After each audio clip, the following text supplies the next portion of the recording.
श्री स्वामी समर्थ कथा भाग अक्कलकोटात श्री स्वामी समर्थम दर्शन. जय जय रघुवीर समर्थ. मित्रांनो, आज आपण श्री स्वामी समर्थ महाराजांच्या दिव्य जीवनातील पहिल्या भागाची सुरुवात करणार आहोत. ही कथा भक्तिभावाने ऐका. असे मानले जाते की स्वामींचे स्मरण जिथे होते तिथे संकटे दूर होतात आणि मनाला शांती लाभते. श्री स्वामी समर्थ हे दत्तावतार मानले जातात. त्यांच्या जन्माबद्दल निश्चित माहिती उपलब्ध नाही. ते कोणत्या गावात जन्मले, त्यांचे आई वडील कोण होते याचे स्पष्ट वर्णन इतिहासात आढळत नाही. कारण ते सामान्य मनुष्य न होते, तर दैवी अवतार म्हणून त्यांची भक्तामध्ये श्रद्धा आहे. अनेक वर्षे भारतभर भ्रमण केल्यानंतर श्री स्वामी समर्थ महाराष्ट्रातील अक्कलकोट येथे आले. त्या काळात अक्कलकोट हे एक छोटे संस्थान होते. गावातील लोक साधे, धार्मिक आणि देवभक्त होते. एका दिवशी गावातील काही लोकांनी एका विशाल वटवृक्षाखाली तेजस्वी संन्यासी बसलेला पाहिला. त्यांच्या डोळ्यात विलक्षण तेज होते, चेहऱ्यावर अद्भुत शांतता होती आणि त्यांच्या उपस्थितीत एक दिव्य आकर्षण जाणवत होते.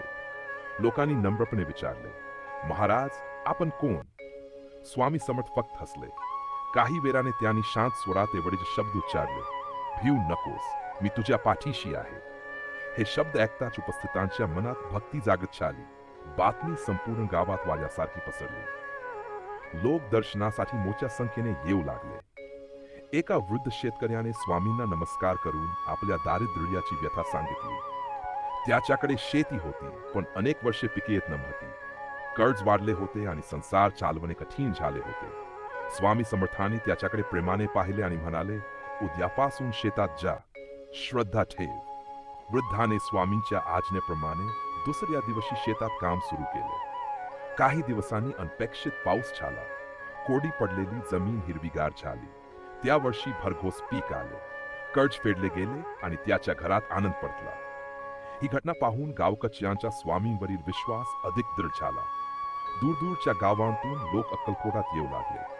कोणी आजारातून बरे होण्यासाठी, कोणी दुःख दूर करण्यासाठी, तर कोणी फक्त स्वामींच्या दर्शनासाठी येत असे.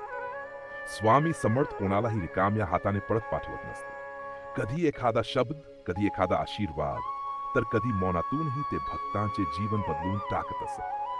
ते नेहमी सांगत असत की देवावर श्रद्धा ठेवा, प्रामाणिकपणे कर्म करा आणि कोणाचेही वाईट करू नका.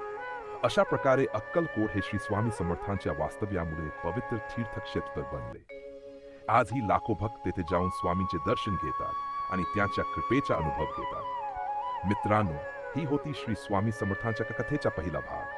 पुढील भागात आपण स्वामी समर्थांनी एका गरीब भक्तावर केलेल्या अद्भुत कृपेची प्रेरणादायी कथा जाणून घेऊ.